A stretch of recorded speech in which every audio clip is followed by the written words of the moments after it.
കപ്പക്കിഴങ്ങിന്റെ ചില ഗുണങ്ങളും അത് കഴിക്കുമ്പോൾ നാം ശ്രദ്ധിക്കേണ്ട ചില കാര്യങ്ങളും.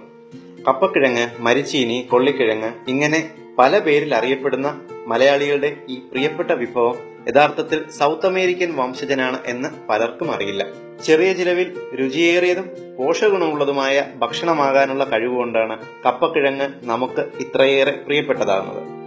നമ്മുടെ ഭക്ഷണക്രമത്തിൽ കപ്പക്കിഴങ്ങ് ഉൾപ്പെടുത്തണം എന്നാണ് എത്നിക് ഹെൽത്ത് കോഡ് നിങ്ങളോട് സജസ്റ്റ് ചെയ്യുന്നത്. ഇതിന്റെ പ്രധാന ഗുണങ്ങൾ എന്തൊക്കെയെന്ന് നോക്കാം. ഏറ്റവും കൂടുതൽ കാർബോഹൈഡ്രേറ്റും പ്രോട്ടീനും കാൽഷ്യവും നിറഞ്ഞ ഭക്ഷണമാണിത്. രോഗപ്രതിരോധ ശേഷി വർദ്ധിപ്പിക്കുന്നു, ഹൃദ്രോഗത്തെ ചെറുക്കുന്നു, കോശങ്ങളിലെ DNA കേടുപാടുകൾ പരിഹരിക്കുന്നതിലൂടെ പ്രായാധിക്യം ചെറുക്കുന്നു, ക്യാൻസറിനെ തടയുന്നു.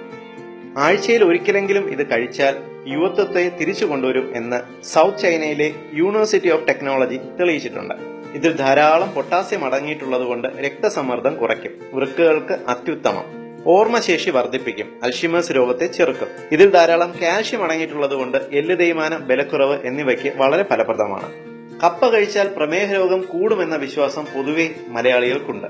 എന്നാൽ അറിയുക, ധാരാളം ഫൈബർ അടങ്ങിയിട്ടുള്ളതിനാൽ ഇത് പ്രമേഹ രോഗികൾക്ക് കഴിക്കാവുന്ന ഭക്ഷണമാണ്.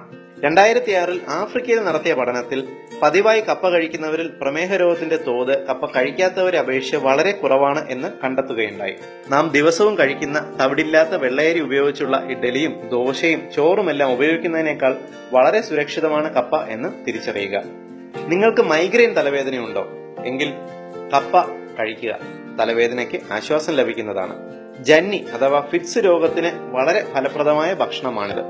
മുടിപൊഴിച്ചിൽ, പ്രത്യേകിച്ച് തലയോട്ടിയിലെ ഫംഗസ് ബാധ ചെറുക്കാൻ ഇത് വളരെ ഫലപ്രദമാണ്. ഇനി കപ്പക്കിഴങ്ങ് കഴിക്കുമ്പോൾ ശ്രദ്ധിക്കേണ്ട ചില കാര്യങ്ങൾ കൂടിയുണ്ട്.